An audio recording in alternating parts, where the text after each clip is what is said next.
when the larger policy environment is also enabling. Let us look a bit closely at the role of external agencies in this process. I think the goal for the development is the people have all the rights to develop and to decide what they want. I mean people here, the whole nation. Yes, of course, if you want to have the development of the whole country, then you need to be strong. Each communities will be strong, and we have the common effort, and you gather common strength, and we march forward for the better life. My idea of development would be trying to create and sustain conditions in which people can realize their own concept of well-being, but qualifying well-being with the word responsible. That responsibility means responsible to other people and the whole issue of equity and diversity. It also means being responsible to future generations, which is the whole idea of sustainability. So as an ideal for us to work towards in development, I would, at the moment, say responsible well-being for all. వాళ్ళ ఇష్టంతో ఏమైతే చేసుకుందామని వాళ్ళ లోపలికి వెళ్ళి వస్తుందో అదే మంచిగా నడుస్తుంది పని. అదేం ఎక్కడ పోయినా కానీ మంచిగానే అవుతుంది. కూర్చొని ఒకరికొకరు మంచిగా ఎడిది వాళ్ళు ఇట్లా అయ్యి వీళ్ళు ఇట్లా అయ్యి అని వేరే శుద్ధి తెచ్చి ఇక్కడ చెప్తుంది, ఇక్కడ శుద్ధి పోయి అక్కడ చెప్తుంది. ఒకరిది ఒకరు మన ఉన్నదాంట్లోనే చెప్పుకుంటే దానికి ఆ మాటల మీదనే ఒక పారి లేకుండా ఒక పారి ఇట్లా మాట్లాడుకుంటూ పోతే ఒకరిది ఒకరు తెలుసుకున్నప్పుడే అప్పుడు వాళ్ళకు మంచిదని అనిపిస్తుంది. అట్లా అయితేనే వాళ్ళు ఇంకా ముంగడికి చేసేటి పనులు కూడా వాళ్ళు మంచిగా చేసుకుంటారు అప్పుడు. Methods and approaches such as PRA are widely used to promote these goals.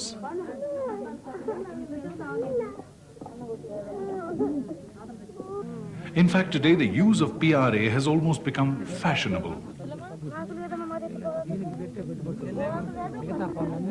And while such a wide use of participatory methods is commendable, there is growing concern that without proper attitudes and behavior, the use of PRA could become an extractive and mechanical process, a process devoid of any real emancipatory and liberatory potential.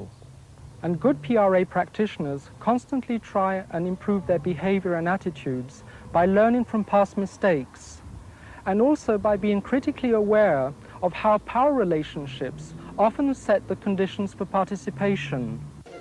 An attempt of this film will be to take you through a few PRA sequences to focus on the attitudes and behavior.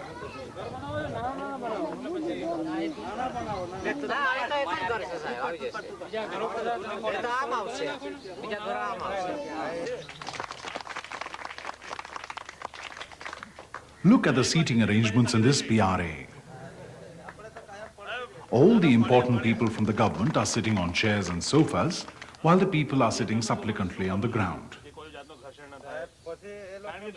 This seating arrangement already sets up an unequal relationship. What flows out of this PRA will conform to that relationship.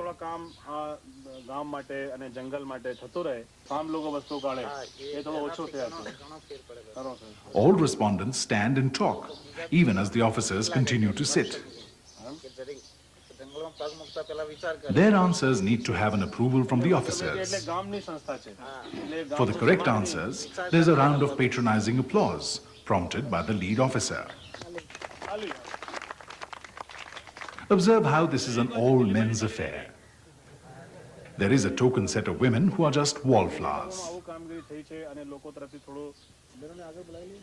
They were at the last row, but when the camera turned on them, someone discovered the mistake and asked them to sit in front.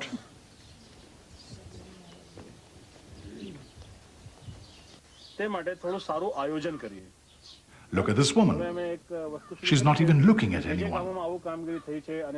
No one is trying to make eye contact with her, though that is the basic need in communication.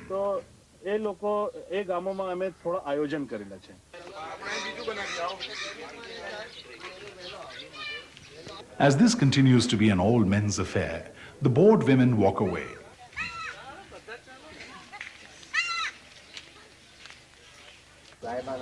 The women who stay back are used as robots. As the men draw all the important information, Women are used to fill in colors. Just that.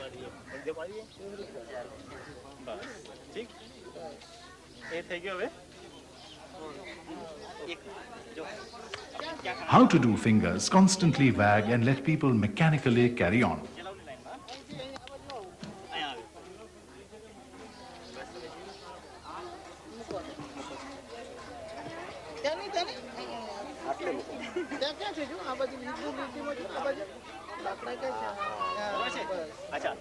These guards conducting PRA are in their uniform, very militaristic, whereas the people are in ordinary daily clothes. People's responses will be tailored to what they think is an officially safe response in front of these intimidatingly dressed guards. Observe carefully their voices and gestures. Certainly not friendly and enabling. If anything, they are commanding and authoritarian.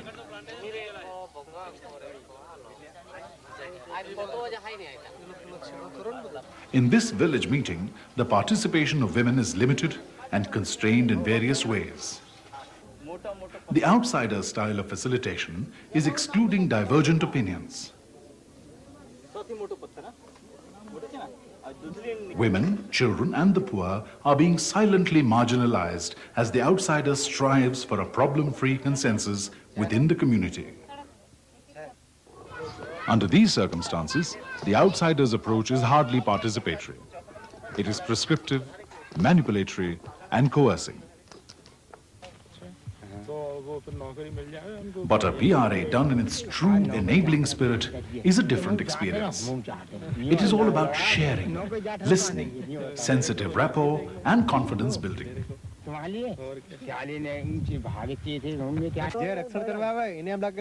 It is a conscious commitment to reversing unequal power relations and eliciting different viewpoints and actions, particularly those of the weak, the marginalized and the vulnerable.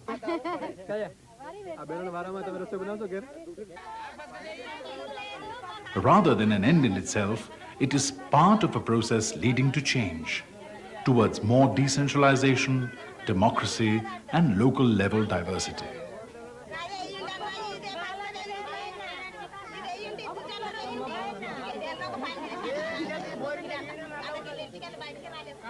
Under these circumstances, people can express their different realities and start making their knowledge and aspirations count.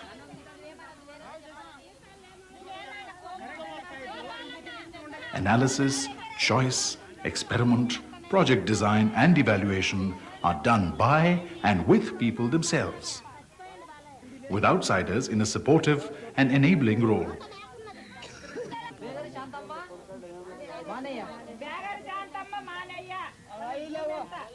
Here, the entire community participates in a wealth-ranking exercise. But observe the lead taken by women in the entire PRA process.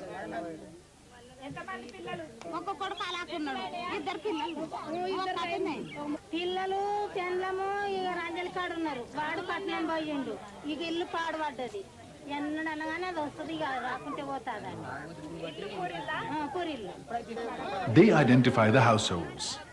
They talk about the wealth or poverty of that family, and finally decide which color to fill in the scale of 5 colors: